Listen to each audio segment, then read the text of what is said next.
Hi, my name is Hannah Butler. I'm a student at the University of Arlington, and this is a leadership book review for Nursing 5343. The book that I reviewed is First In, Last Out: Lessons from the New York Fire Department.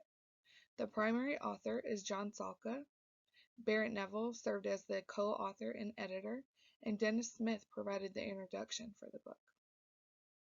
The author of the book is John Salka. He lives in Orange County, New York. He rose through the leadership ranks of the New York Fire Department, where he served for 33 years, many of which were in a leadership position. He began a leadership organization called First In Leadership.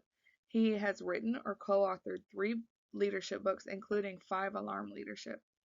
He also serves as contributing editor for Firehouse Magazine, which provides information, training, and news to firefighters nationwide. Salka has also instructed over 1,000 classes, including many leadership programs such as Captain's Management Program and Battalion Chiefs Commander Course for the New York Fire Department. Barrett Neville is an editor and writer from New York City. Dennis Smith provided the introduction for the book. He is also a retired New York firefighter where he served for 18 years. He has authored 16 books. He is the founder of Firehouse Magazine, of which John Salka is the contributing editor. Smith also holds a bachelor's degree in English and a master's in communication.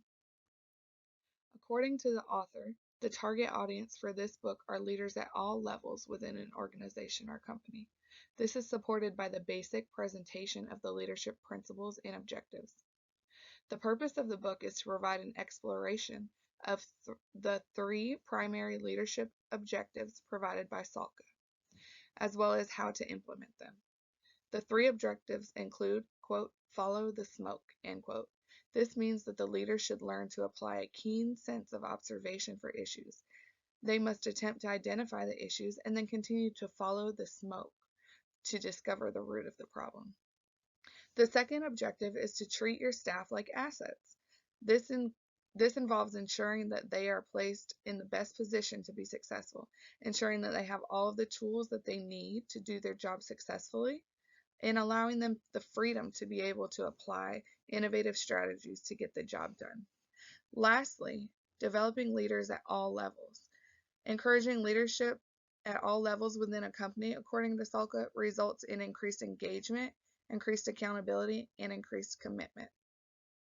Now let's discuss some of the strengths of the book. The powerful and relatable stories and examples provided by the author help to keep the reader engaged.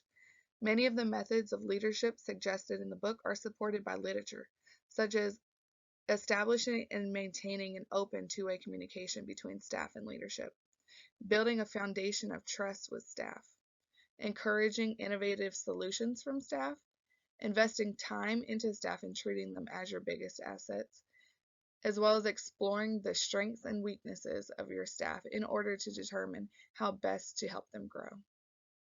There are a few weaknesses identified with this book. For instance, although the implied intent of repetition of the content was likely to emphasize the point, the message could have been delivered in a more clear, concise manner.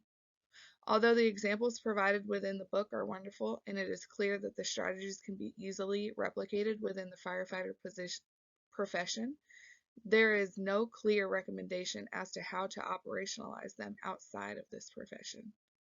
Lastly, there are no references to support the suggestions that are made within the book, outside of the author's recommendations, experiences, and opinions. In my opinion, the objectives of the book were achieved. The author aimed to create a, quote, straight talking book, end quote, that provides leaders with the tools to be an effective leader. The author clearly conveyed throughout the book how to apply the 3 leadership objectives in order to achieve effective leadership, as well as a thriving organization. Tools for achieving these objectives were communicated using different scenarios throughout the book. Lastly, for recommendations, I would recommend this book for a newer or entry-level leader. I would also recommend it for an existing leader who is looking to learn different leadership strategies. In my opinion, A current leadership role would not be a prerequisite, as the leader would learn basic leadership skills such as gaining trust, building relationships with staff, etc. I would also recommend that this book be available for reference by experienced leaders as a knowledge refresher in those basic leadership skills and strategies. Thank you for taking the time to listen to my presentation. If you have any questions, please feel free to reach out to me and I'd be happy to answer. These are my references. Thank you.